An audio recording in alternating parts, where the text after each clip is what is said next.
আসসালামু আলাইকুম বন্ধুরা, সবাই কেমন আছেন? সবাইকে রমজানের শুভেচ্ছা।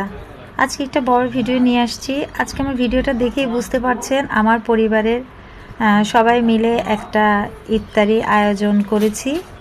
ছোটোখাটো আয়োজন বলতে পারেন, এবং পরিবারের সবাইকে নিয়ে খাওয়ার মজাই আলাদা। তো তো আমার যেহেতু ছোট বাচ্চা, আমার বাচ্চার 6 মাস পূর্ণ হবে আর কিছুদিন পরেই।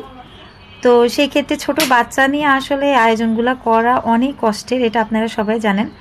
তারপরও যেহেতু পরিবারের সবাই মিলে খাওয়ার মজাটাই আলাদা, এবং এটা সবাই ভাগ করে খাওয়াটা এই রোজার দিনে একটা অন্য রকম আনন্দ লাগে।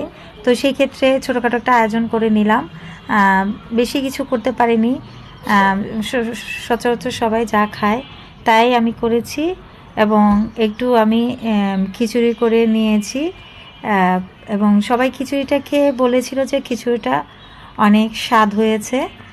আর এছাড়াও লাচ্ছা ছিল, বুট পেঁয়াজু বেগুনি, ফল ছিল বিভিন্ন রকমের, এবং সালাতের প্লেটটা আমি একটু সুন্দর করে সাজিয়েছি। এখানে আনারস ছিল, গাজর ছিল, শসা ছিল, টমেটো ছিল, এবং আমার কাছে ভালোই লেগেছে। আপনাদের কাছে কেমন লেগেছে জানাবেন। আর আমার ভিডিওটা কেমন, সবাইকে রমজানের শুভেচ্ছা। আজকে একটা বড় ভিডিও নিয়ে আসছি। আজকে আমার ভিডিওটা দেখেই বুঝতে পারছেন আমার পরিবারের সবাই মিলে একটা ইফতারি আয়োজন করেছি। ছোটোখাটো আয়োজন বলতে পারেন, এবং পরিবারের সবাইকে নিয়ে খাওয়ার মজাই আলাদা।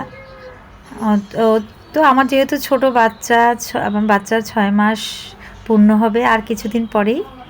তো সেই ক্ষেত্রে ছোট বাচ্চা নিয়ে আসলে আয়োজনগুলো করা অনেক কষ্টের, এটা আপনারা সবাই জানেন। তারপরও যেহেতু পরিবারের সবাই মিলে খাওয়ার মজাটাই আলাদা, এবং এটা সবাই ভাগ করে খাওয়াটা এই রোজার দিনে একটা অন্য রকম আনন্দ লাগে। তো সেই ক্ষেত্রে ছোটোখাটো একটা আয়োজন করে নিলাম।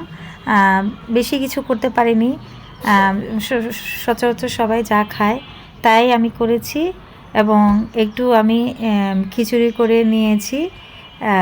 এবং সবাই খিচুড়িটা খেয়ে বলেছিল যে খিচুড়িটা অনেক স্বাদ হয়েছে। আর এছাড়াও লাচ্ছা ছিল,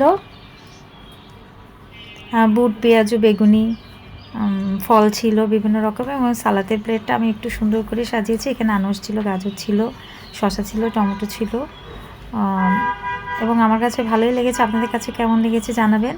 আর আমার ভিডিওটা কেমন লাগলো আমার জন্য সবাই দোয়া করবেন, এবং সবাই ভালো থাকবেন, সুন্দরভাবে ঈদ যাপন করেন। আসসালামু আলাইকুম, আল্লাহ হাফেজ।